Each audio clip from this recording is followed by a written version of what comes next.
নমস্কার আদাব, আমি অনুপ সোনি ক্রাইম পেট্রোল দস্তাকে আপনাদের সবাইকে স্বাগত জানাই। আজ আমরা আপনাদের দেখাচ্ছি আব্বাসের স্ত্রী নূপুরের হত্যা আর তার ছেলে রাজুর অপহরণের রহস্যের দ্বিতীয় তথা শেষ ভাগ।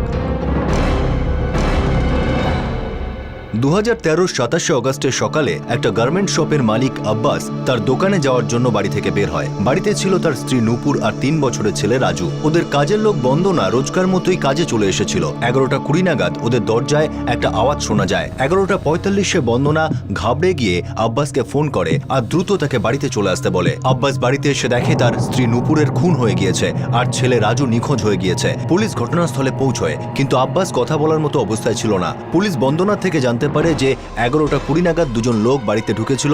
একজন বন্দনার গলায় ছুরি ধরে আর অন্যজন নূপুরের ঘরে চলে যায়। বন্দনা শুধু এটুকুই দেখে যে ওই দুষ্কৃতী যখন ঘর থেকে বার হয় তখন তার এক হাতে রাজু চাদরে মোড়া ছিল আর দ্বিতীয় হাতে ছিল ক্যাশ আর জুয়েলারি। তারপর ওই দুই ব্যক্তি বাইরের ঘরের ড্রয়ার থেকে অনেকগুলো মোবাইল ফোন বার করে আর যেতে যেতে বলে যায় যে আব্বাসকে বলে দিতে যে যদি রাজুকে জীবন্ত চায় তাহলে যেন 25 লাখ টাকার ব্যবস্থা করে।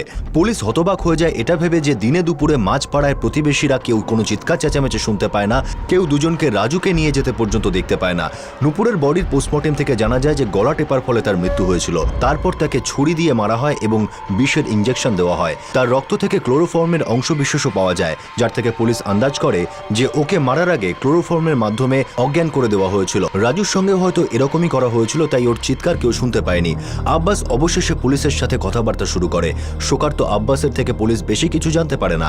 আব্বাস জানায় যে কয়েক মাস আগে ওর মোবাইল রিপেয়ার শপ ছিল, সেই জন্য ওর বাড়িতে এত পুরনো মোবাইল রাখা ছিল। কিন্তু কিডন্যাপাররা 25 লাখ টাকা দাবি করেছিল, কিন্তু ওর বক্তব্য ছিল যে ওর কাছে এই মুহূর্তে কিছু নেই। কিন্তু 3-4 মাস আগে ওর কাছে 45 লাখ টাকা ছিল, যা দিয়ে ও গার্মেন্ট শপ খুলেছিল, যে টাকাটা ওর শ্বশুর দিয়েছিল। প্রতিবেশীদের থেকে জানা যায় যে নূপুরের বাবা মা প্রায়ই ওদের বাড়িতে আসতো, কিন্তু আব্বাসের বাড়ি থেকে কেউই আসতো না। প্রতিবেশীরা আরও জানায় যে তারা পরে জানতে পেরেছিল যে আব্বাস এবং নূপুরের লাভ ম্যারেজ ছিল আর তাদের ধর্ম ছিল আলাদা। তাহলে কি এই হত্যা আর রাজুর অপহরণের সঙ্গে অতীত জড়িত ছিল? আব্বাস যখন পুলিশ স্টেশনেই ছিল তখন ওর কাছে একটা ফোন আসে আর ও চমকে ওঠে, কারণ ফোনটা নূপুরের নাম্বার থেকে আসছিল। এটা অপহরণকারীদের ফোন ছিল যারা রাজুর মুক্তিপণের জন্য 25 লাখ টাকা দাবি করেছিল। তারা নূপুরের ফোনটাও সঙ্গে নিয়ে গিয়েছিল। পুলিশ সন্দেহ করে যে এতে ভিতরেরই কেউ জড়িত আছে। পুলিশ পরিচারিকা বন্দনাকে ভালো করে জিজ্ঞাসাবাদ করে আর তাকে নজরদারিতেও রাখা হয়। এমনকি আব্বাসকেও সন্দেহের তালিকায় রাখা হয়। কিন্তু পুলিশ যখন আব্বাস আর নূপুরের অতীতের খোঁজখবর নেয় তখন জানা যায় যে ওদের প্রেমে দুজনের পরিবারেরই মত ছিল। আব্বাসের বাবা রসুল মোহাম্মদ এবং নূপুরের বাবা পঙ্কজ ঝা ধানবাদের বাসিন্দা ছিলেন আর বহু বছরের বন্ধু ছিলেন এবং কাজের অংশীদারও ছিলেন। নূপুর আর আব্বাসের ছোটবেলার বন্ধুত্ব ভালোবাসায় পরিণত হয়েছিল। ওদের পরিবার ওদের ধর্ম নিয়ে চিন্তিত ছিল। ওদের চিন্তা ছিল যে সমাজ এই সম্পর্কটাকে মেনে নেবে না।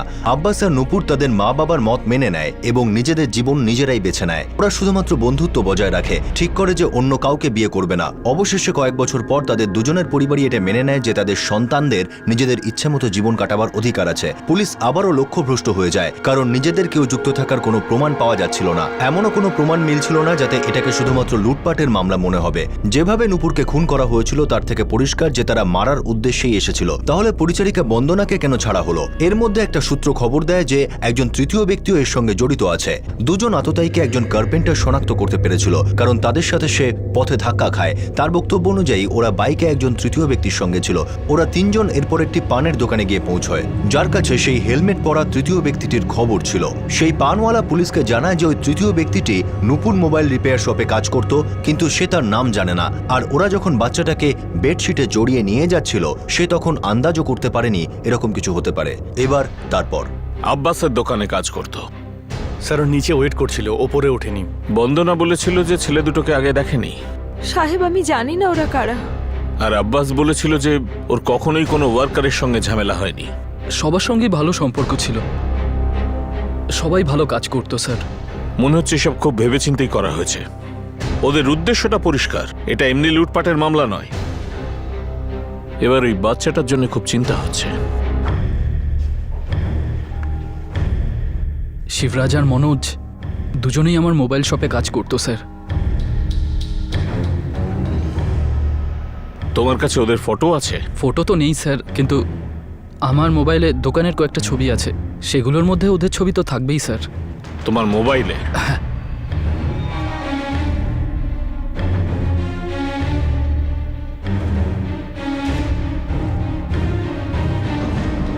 হ্যাঁ স্যার, এই লোকটাই ছিল।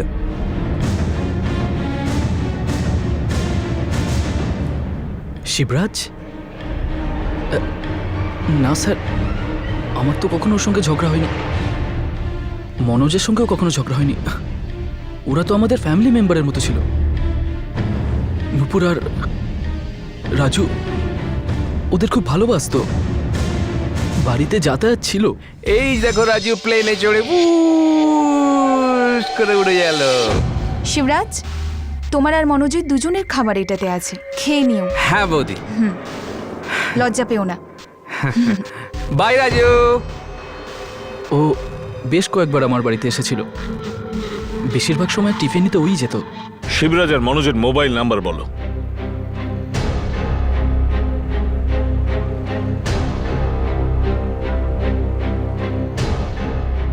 আপনি যে নাম্বারে ফোন করেছেন সেটা বন্ধ আছে। যে নাম্বারে ফোন করেছেন সেটা পরিসীমা সেবার বাইরে। স্যার, মনোজের ফোন নট রিচেবল বলছে আর শিবরাজের ফোন বন্ধ বলছে। আমি মোবাইল প্রোভাইডারের সঙ্গে কথা বলেছি, ওরা এক্ষুনি লোকেশনটা জানিয়ে দেবে। স্যার, আমার মনে হয় না যে ওরা এমন কিছু করবে। তুমি ঠিক কি বলতে চাইছো আব্বাস? আমাদের কাছে এই কথার পাক্কা প্রমাণ আছে যে শিবরাজ ওদের সঙ্গে ছিল, যে দুজন তোমার বাড়িতে গেছিল, আর তুমি শিবরাজের ভালো হওয়া দোহাই দিচ্ছ। তুমি বলতে কি চাইছো? আমি তো এটাই বলতে চাই স্যার, আমার বাচ্চার প্রাণের ঝুঁকি রয়েছে। আমি আমার বাচ্চাকে চাই। তো তোমার কি মনে হয় আমরা ঘুমোচ্ছি? তোমার কাছে শিবরাজ আর মনোজের অ্যাড্রেস আছে? হ্যাঁ, ওই মনোজ নাংলোইতে ভাড়ায় থাকে, আর শিবরাজ বসন্ত বিহার এলাকার কোনো একটা জায়গায় ভাড়ায় থাকে। ওদের ডিটেল অ্যাড্রেসটা চাই।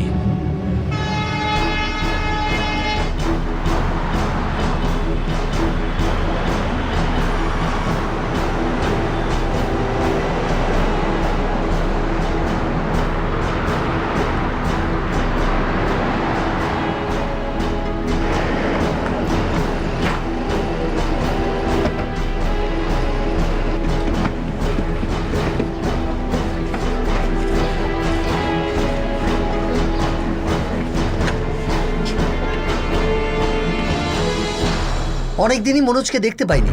কপিল হয়তো জানে। কে কপিল? মনোজের সঙ্গে রুমে থাকতো। কোথায় পাবো ওকে? এই তো পাশের রেস্টুরেন্টই কাজ করে। কোন রেস্টুরেন্টে?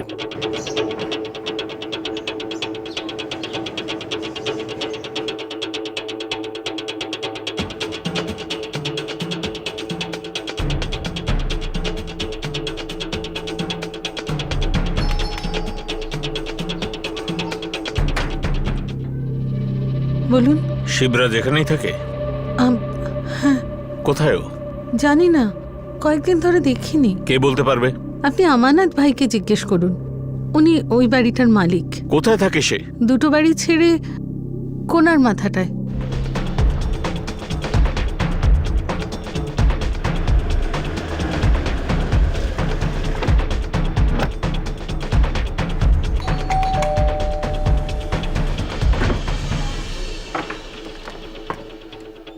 অমরনাথ বাবু। হ্যাঁ আমি, বলুন। মনোজ গ্রামে গেছে তা ধরুন ৮-১০ দিন তো হবেই। ওর গ্রাম কোথায়? ফতেপুর। কিন্তু কি হয়েছে স্যার? কপিল, তোমার কাছে ওর গ্রামের কোনো ঠিকানা রয়েছে? না স্যার, আমার কাছে তো নেই। শিবরাজ বলছিল নাকি বাড়ি যাবে, এতক্ষণে হয়তো বেরিয়ে পড়েছে। আসলে কি রোজ রোজ তো আর ওর সাথে দেখা হয় না, সবার তো নিজের নিজের কাজ থাকে।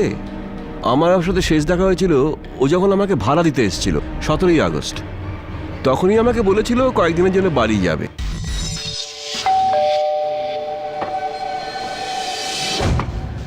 আরে শিবরাজ যে, এসো। নমস্কার কাকা, কেমন আছেন? খুব ভালো আছি, এসো এসো এসো। এই আপনার ভাড়াটা। আরে ভেতরে তো এসো, একটু চা খেয়ে যাও। আরে না না কাকা, অন্য সময় আসবো, এখন খুব তাড়া আছে। বিজনোরে বাড়িতে যাচ্ছি, ওখানে কিছু কাজ আছে, 2 মাসের মধ্যেই ফিরে আসবো। এতদিনের জন্য? হ্যাঁ কাকা, এখানে কাজ চলে গেল, ওখানে একটা কাজের আশা আছে, দেখি যাই ওখানে কি হয়। তবে হ্যাঁ, ফিরে এসে 2 মাসের ভাড়া একসঙ্গে দিয়ে দেবো, ঠিক আছে? আচ্ছা ঠিক আছে ঠিক আছে। ব্যাস এই কথাই হয়েছিল আমার সাথে। ওর বাড়ির ঠিকানা আছে আপনার কাছে? হ্যাঁ, এগ্রিমেন্টে লেখা আছে, আমি এনে দেখাচ্ছি।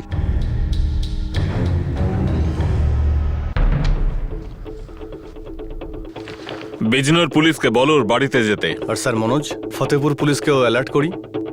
করো, কারণ মনে হচ্ছে এই ষড়যন্ত্রের প্ল্যানটা ওরাই করেছে। যেহেতু বাড়ির ব্যাপারে পুরো জানতো। পয়সা গয়না মোবাইল কোথায় থাকতো ওরা জানতো। আর যারা খুন করেছে সেই দুজন বন্ধুকে কাজের মেয়ে বন্দনা কোনোদিনই দেখেনি, একদমই অচেনা। যদি ওরা এটা করে থাকে তাহলে কেন করেছে, এই প্রশ্নের উত্তর কিন্তু আমরা এখনো পর্যন্ত পাইনি। এটা ভেবেই তো হয়রান হচ্ছি। ওর আর আব্বাসের কোনো শত্রুতা নেই, ও তো বেশ আব্বাসের সাথে কাজ করতো।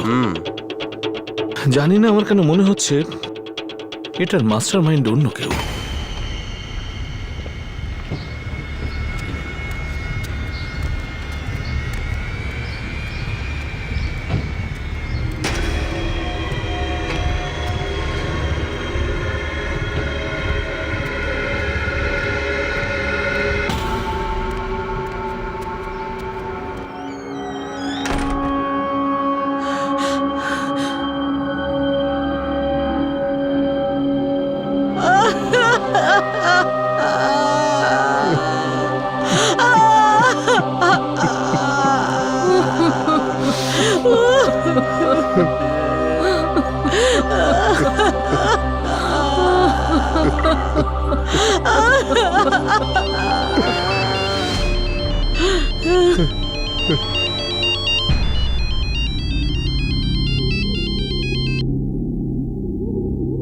হ্যালো, টাকা রেডি আছে? কে বলছেন? কোথায় আমার ছেলে? 25 লাখ টাকা রেডি আছে। দেখুন, আপনার যা চাই আপনি নিয়ে নিন, আমি আমার ছেলেকে ফেরত চাই, ব্যাস। তুই টাকা রেডি রাখ, আমি আবার ফোন করছি। Hello hello hello.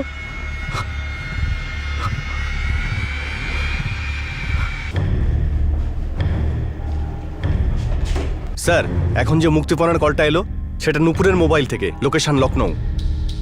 মুক্তিপণ নেবার জায়গা বলেছে? না স্যার, বলেছে আরেকবার ফোন করবে।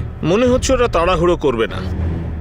এখন ভাবার বিষয় এটাই যে ওদের সত্যি সত্যি টাকাটা চাই, নাকি শুধুমাত্র একটা খেলাই খেলছে। স্যার, এখনো কি আপনার আব্বাস আর বন্দনাকে সন্দেহ হচ্ছে? আমার ওদের দুজনের গত মাসের ফোন ডেটা চাই। এখন আমাদের দেখতে হবে যে বঁশিতে কারা কারা ওঠে। স্যার,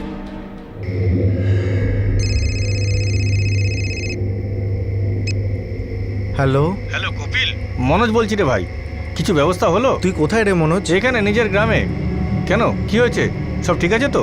পুলিশ তো তোকে খুঁজছে রে। কেন, কি হয়েছে? আরে তোর পুরনো মালিকের স্ত্রীকে কে খুন করেছে আর বাচ্চাটাকে কে অপহরণ করে নিয়েছে। পুলিশ তোকে আর শিবরাজকে খুঁজছে। মনোজ, কি ব্যাপার বলতো?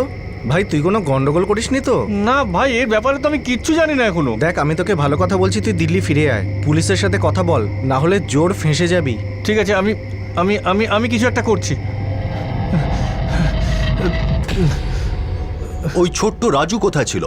আব্বাসের দুজন পুরনো ওয়ার্কারকে ওর সাথে দেখা গিয়েছিল, যারা নূপুরকে হত্যা করেছিল আর বাচ্চাটাকে নিয়ে পালিয়েছিল। তারা এই অপরাধে কিভাবে যুক্ত হলো? এই অপরাধটা আসলে কি জন্য করা হয়েছিল? এখনো পর্যন্ত তদন্ত থেকে না রাজুর খোঁজ খবর পাওয়া গিয়েছিল, না এই অপরাধের কারণ জানা গিয়েছিল, আর না আসল অপরাধীদের মুখোশ খোলা গিয়েছিল। এই গোলক ধাঁধা আরো জটিল হয়ে যাচ্ছিল।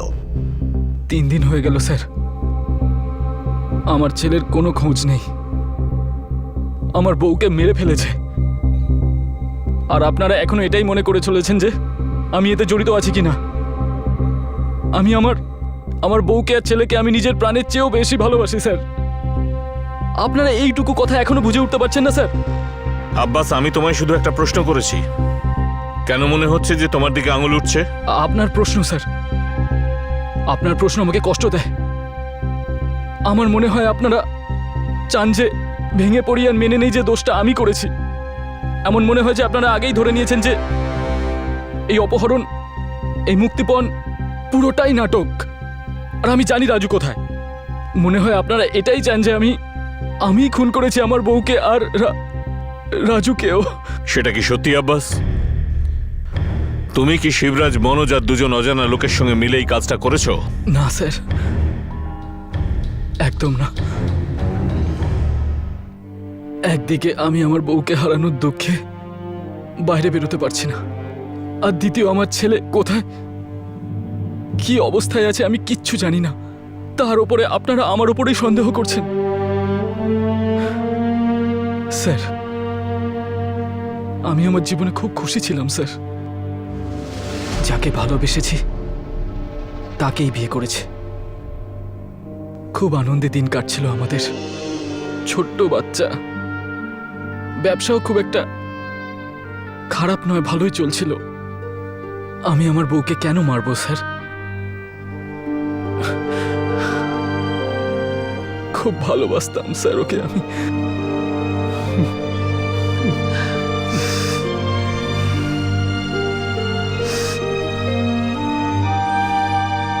ওদের বিয়ের পর গত 4 বছরে আমি নূপুরকে হয়তো একবারই দেখেছি। সবকিছু তো ঠিকই চলছিল, তারপর জানি না এইসব কি করে।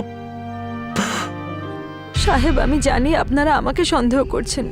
আপনারা আমার পিছনে পুলিশ লাগিয়ে রেখেছেন, যারা সব জায়গায় আমার ব্যাপারে খোঁজ নিচ্ছে যেখানে আমি কাজ করি।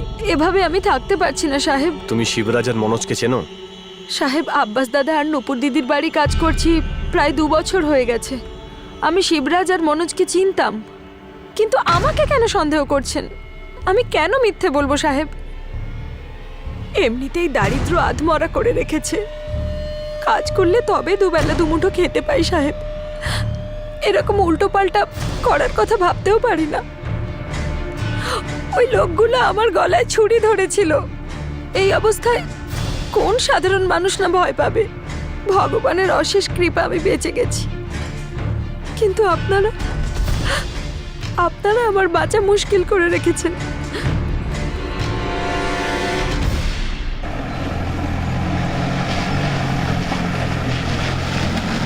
স্যার, আমি মিথ্যে কেন বলবো স্যার? সত্যি কথা বলছি, শিবরাজ 6 মাস ধরে এই বাড়িতে আসেনি। আপনি চাইলে পাড়ার লোককে জিজ্ঞেস করতে পারেন। স্যার, ও কি করেছে কি? জায়গায় শিবরাজ কাজ করতো তার ছেলেকে অপহরণ করেছে ও।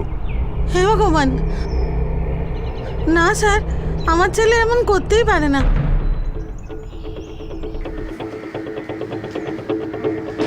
স্যার, বিজনোরে শিবরাজের বাড়ির আশেপাশে নজর রাখা হচ্ছে, কিন্তু ও এখনো বাড়ি ফেরেনি আর ওর মোবাইলও বন্ধ রয়েছে।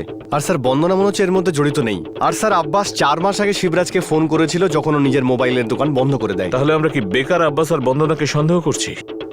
তার মানে পুরো খেলাটাই শিবরাজ আর মনোজই খেলেছে। স্যার, আরেকটা কথা হলো, আব্বাস যখন নিজের মোবাইলের দোকান বন্ধ করে গার্মেন্ট শপ খোলে তখন ও শ্বশুর ওকে 45 লাখ টাকা দিয়েছিল। আর পরে এটা জানা যায় যে ওর বাবারও সমান সমান কন্ট্রিবিউশন ছিল। হয়তো শিবরাজ আর মনোজ এ সব কিছুই জানতো আর ওদের মনে লোভ জন্মেছিল। শুধুমাত্র লোভই কি এই অপরাধের পিছনের কারণ ছিল? কেউ কি নিজের রাগ আর লোভের জন্য কোনো নিষ্পাপ মহিলাকে খুন করতে পারে, আর তাও তাকে মেরে ফেলার সম্পূর্ণ পরিকল্পনা করে গলা টিপে তাকে ছুরি দিয়ে মেরে বিষের ইঞ্জেকশন দিয়ে যাতে বেঁচে থাকার কোনো রকম সম্ভাবনাই না থাকে?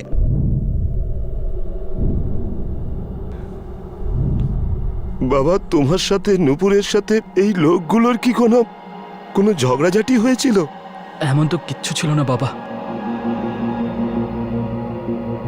হ্যাঁ, কিন্তু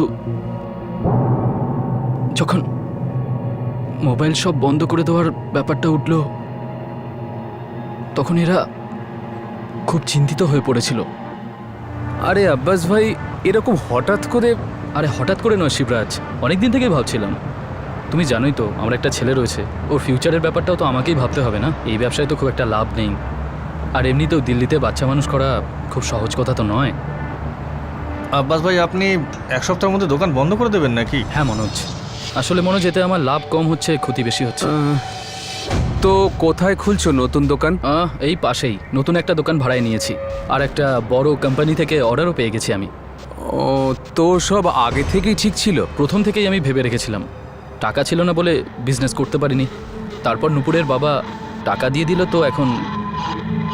আব্বাস ভাই, শুরু থেকে আমাকেও বলতে পারতে তুমি। তোমাদের বললামই তো, আগে সব ঠিকঠাক হবে তারপরেই তো জানাবো না?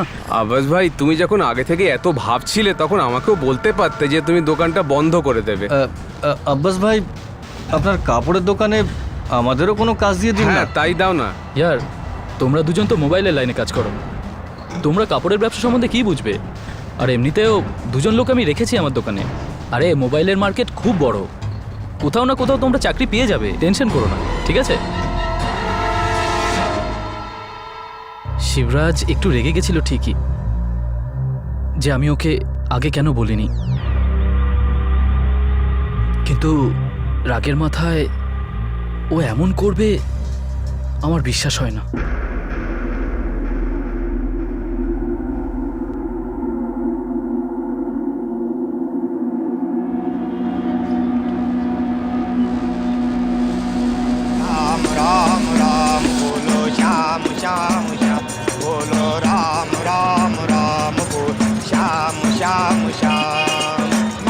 मुझ में एक चिराए एक तेरा दिल दी के पाए।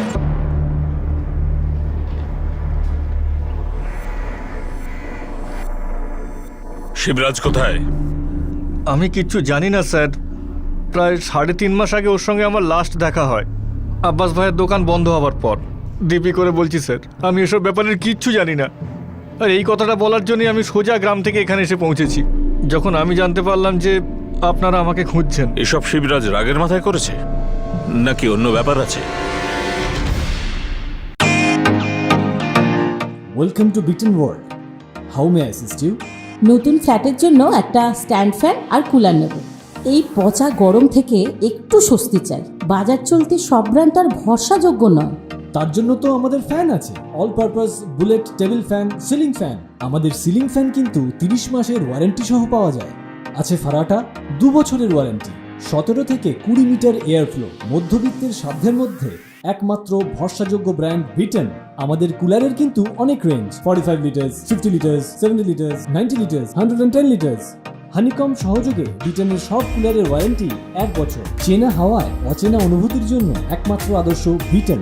গরমে স্বস্তি পেতে বিটেনের ফ্যান হোক বা কুলার, আজই আনুন বাড়িতে। Beaten, digitally years.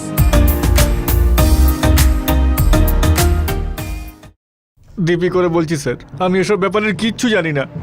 আর এই কথাটা বলার জন্যই আমি সোজা গ্রাম থেকে এখানে এসে পৌঁছেছি, যখন আমি জানতে পারলাম যে আপনারা আমাকে খুঁজছেন। এসব শিবরাজ রাগের মাথায় করেছে নাকি অন্য ব্যাপার আছে? আমি কিছু জানি না স্যার, কিন্তু হ্যাঁ, শিবরাজ ভীষণ রেগেছিল যখন ওর সঙ্গে আমার দেখা হয়। শিবরাজ, হ্যাঁ ভাই এসব রাগ ভাগ ছেড়ে অন্য কোনো কাজ দেখ না ভাই। রাগ করে কি লাভ বলতো? এটা তো অন্যায় হলো না? ও ওর কাপড়ের দোকানে আমাদের কেন কাজ দেবে না? ও নিজে মোবাইলের বিজনেস থেকে কাপড়ের বিজনেসে যেতে পারে, তো আমরা কেন যেতে পারি না?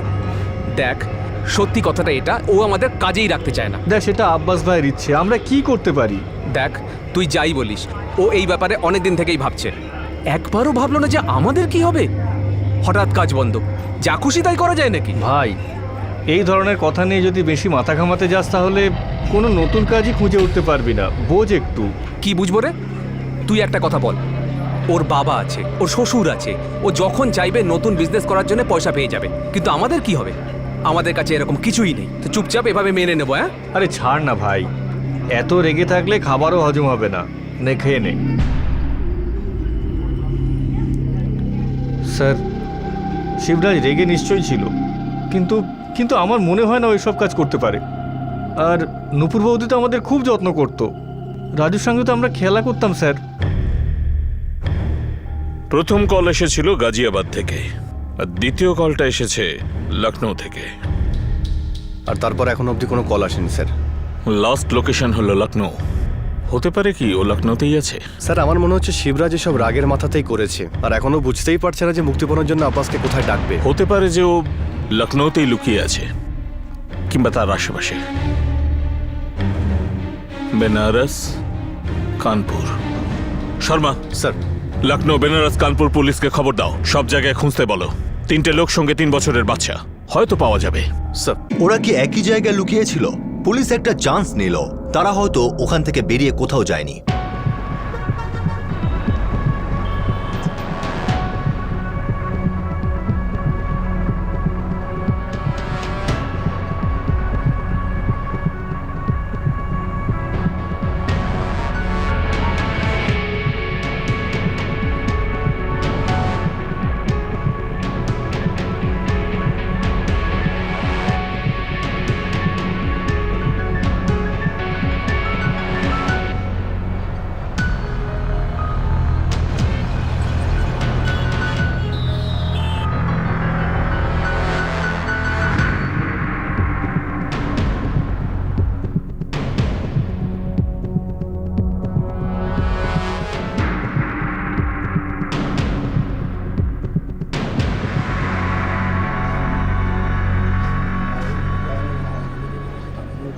স্যার, 4 দিন হয়ে গেল স্যার, রাজুর মুক্তিপণ নিয়ে কোনো ফোন আসেনি। আমার খুব চিন্তা হচ্ছে স্যার। আব্বাস ওকে আমরা সব জায়গায় খুঁজি, যেখানে যেখানে থাকতে পারি। শিবরাজের বিজনরের বাড়িতেও নজর রাখা হয়েছে। বাকি দুজনের ব্যাপারে আমরা কিছুই জানি না, কিন্তু পুরো চেষ্টা চলছে। বাচ্চাটার চিন্তা আমাদেরও আছে আব্বাস।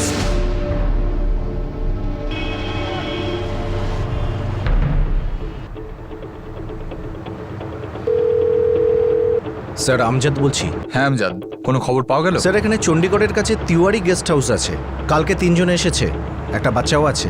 দেখো, লোকটার নাম শিবরাজ আর বাচ্চাটার নাম রাজু। স্যার কাউন্টারে শিবরাজ নয়, অন্য কারোর নাম দিয়েছে। আর যে ছবিটা দিয়েছে সেটাও কতকটা মেলে। বাচ্চাটাকে হোটেলের কেউ ভালোভাবে দেখেনি। বাচ্চাটা কারোর কোলে ঘুমিয়েছিল, তারপর 3 জনের কেউই বাইরে বেরোয়নি। ঠিক আছে স্যার, আমার মনে হয় যে এরা ওই 3 জন। খেয়াল রেখো বাচ্চাটা যেন কিছু না হয়। আমরা খেয়াল রাখবো স্যার।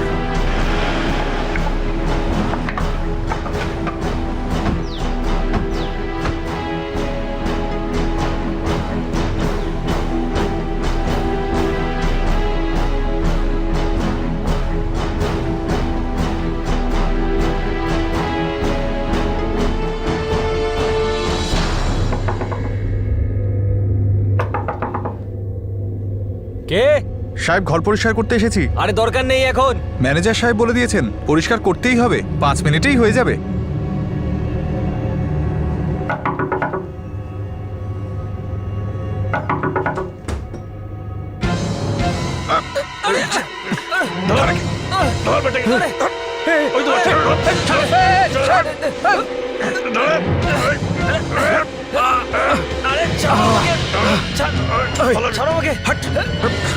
মেরে দেবো কিন্তু। Welcome to Beaton world, how may I assist you? নতুন ফ্ল্যাটের জন্য একটা স্ট্যান্ড ফ্যান আর কুলার নেব। এই পচা গরম থেকে একটু স্বস্তি চাই। বাজার চলতে সব ব্র্যান্ড আর ভরসাযোগ্য নয়। তার জন্য তো আমাদের ফ্যান আছে, all purpose bullet table fan, ceiling fan. আমাদের সিলিং ফ্যান কিন্তু 30 মাসের ওয়ারেন্টি সহ পাওয়া যায়। আছে ফারাটা 2 বছরের ওয়ারেন্টি, 17 থেকে 20 মিটার এয়ার ফ্লো। মধ্যবিত্তের সাধ্যের মধ্যে একমাত্র ভরসাযোগ্য ব্র্যান্ড বিটেন। আমাদের কুলারের কিন্তু অনেক range, 45 litres, 50 litres, 70 litres, 90 litres, 110 litres. Honeycomb সহযোগে বিটেনের সব কুলারের ওয়ারেন্টি 1 বছর। চেনা হাওয়ায় অচেনা অনুভূতির জন্য একমাত্র আদর্শ বিটেন। গরমে স্বস্তি পেতে বিটেনের ফ্যান হোক বা কুলার, আজই আনুন বাড়িতে। Beaten, digitally yours.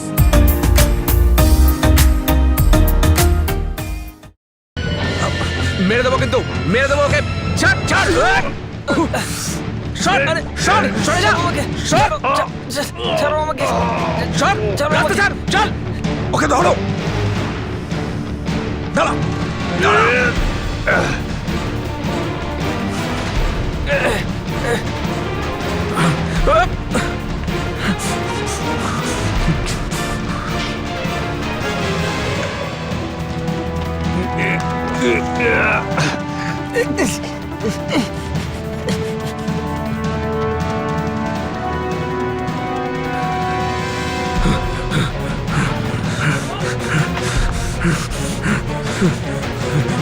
দাঁড়া, দাঁড়া বলছি।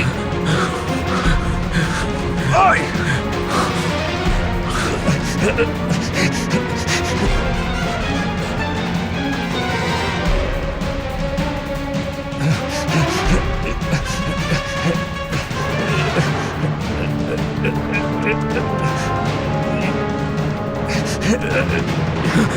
ওই দাঁড়া।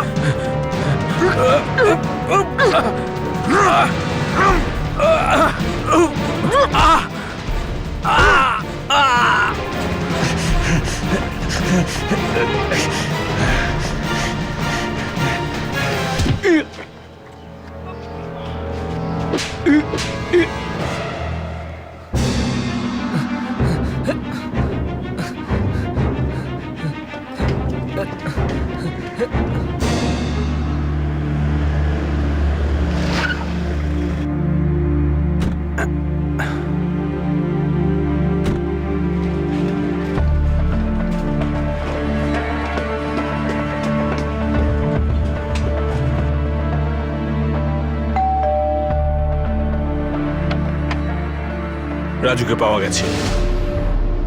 পাপা,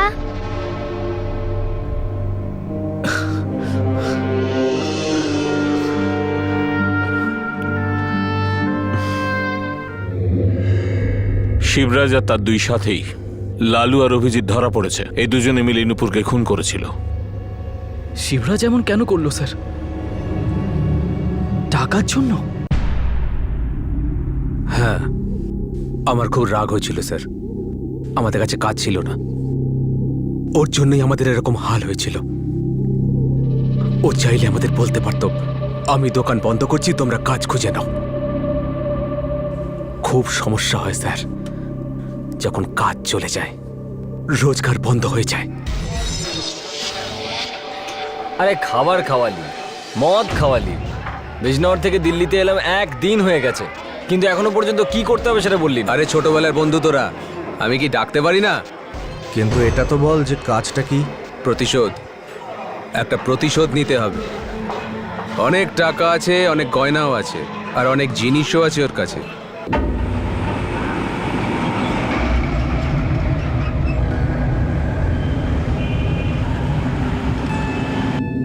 পুরো 2 বছর, 2 বছর বিশ্বাসের সঙ্গে কাজ করেছি ওর কাছে। কি পেলাম? পেটে লাথি। ও শুধু নিজের কথাই ভেবেছে। কি ভুল করেছি, কি ভুল করেছি যদি একটু লোভ করি? ও লোভী ছিল না যখন শুধু নিজের কথা ভাবছিল? ওর ছেলেকে তুলে নেব, তারপর মুক্তিপণ চাইব। ওর বাবার কাছ থেকে আর শ্বশুরের কাছ থেকে অনেক টাকা পাবে। এভাবে ওর কাছ থেকে টাকাও পাবো, গয়নাও পাবো, আবার মুক্তিপণও পাবো। তোর কি মনে হয় বাচ্চাটাকে আমরা বাড়ি থেকে তুলতে পারবো? আমি জানি আব্বাস দোকানের জন্য কখন বেরোয়। তারপর শুধু ওর বউ আর কাজের লোককে সামলাতে হবে, ব্যাস। ওর বাড়ির কাজের লোক তো তোকে চেনে নিশ্চয়ই। আর ওর বউটাও। আমি তোদের সঙ্গে নিচে পর্যন্ত যাব, কিন্তু বাড়ির ভেতর শুধু তোরাই যাবি, কারণ তোদেরকে বাড়ির কেউই চেনে না। আমি কিছুটা দূরে তোদের জন্য অপেক্ষা করব, কিন্তু হ্যাঁ, ওর বউকে সামলাস। ও চিৎকার করতে পারে, তাহলে তো ঝামেলা হতে পারে। তোদের দুজনকে ওকে চুপ করাতে হবে, ব্যাস। মানে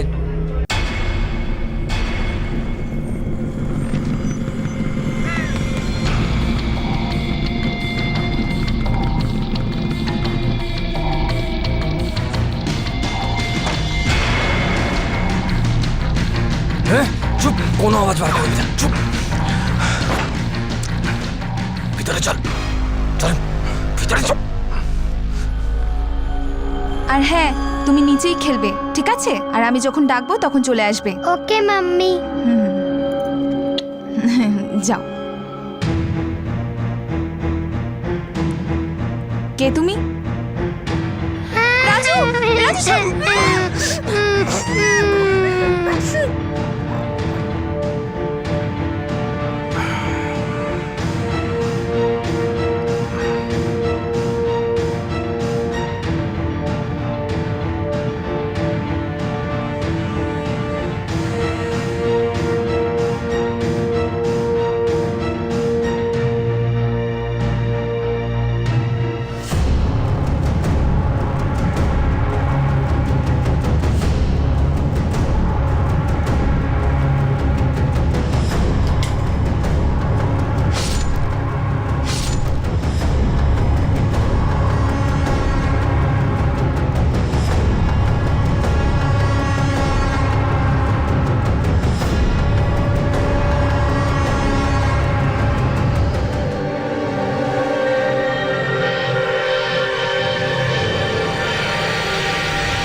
আমার থেকে বদলা নেবে বলে এসব করেছে। কি জানি নূপুর নিজের হাত দিয়ে কতবার রান্না করে ওকে খাইয়েছে স্যার। ওর এত রাগ হয়ে যাবে যে ও নূপুরকেই। ওর রুজি রুটি গেছে, যে কাজটা করতো সেটাও গেছে, ব্যাস ছবল দিয়ে দিল। ওর হিসাবে তুমি একজন স্বার্থপর মানুষ, তুমি শুধু নিজের ব্যাপারেই ভেবেছো, ওর খেয়াল রাখোনি।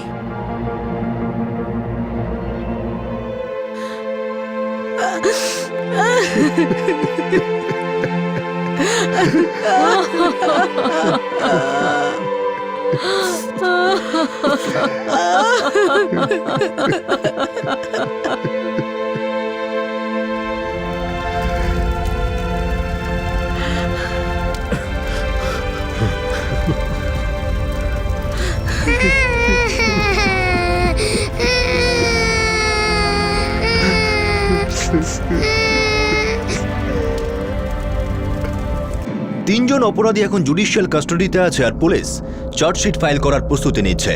শিবরাজের আব্বাসের উপর রাগ কি যথাযথ ছিল? বেকারত্বের জন্য সে যতই হতাশ বা দিশাহীন হয়ে যাক না কেন, কিন্তু একজন নিষ্পাপ মহিলাকে মেরে ও শেষমেশ কি পেল? আব্বাসের প্রতি যে ঘৃণা, যে রাগ ছিল, তাতে বাচ্চাটার কি দোষ ছিল? শিবরাজের অভিযোগ ছিল যে আব্বাস তার দোকান বন্ধ করার খবর কর্মচারীদের আগে থেকে দেয়নি। শিবরাজের রুজি রোজগার হঠাৎই বন্ধ হয়ে যায়, সেই সাথে মনোজেরও রোজগার চলে যায়। কিন্তু সে শিবরাজের পথ অনুসরণ করে না, বরং সে সেই সময়টাকে ব্যবহার করেছিল নতুন সুযোগ তৈরির, চাকরি খোঁজার আর নিজের বাড়ির লোকেদের সঙ্গে সময় কাটানোর জন্য। জীবনকে সে নতুনভাবে গড়ার চেষ্টা করেছিল। কখনো কখনো আমাদের উপর দুর্বলতা প্রভাব বিস্তার করে আর আমাদের ভালোটাকে মেরে দেয়। ব্যর্থতা মানে পড়ে যাওয়া নয়, বরং পড়ে গিয়ে ওঠার চেষ্টা না করাটার নামই আসলে ব্যর্থতা।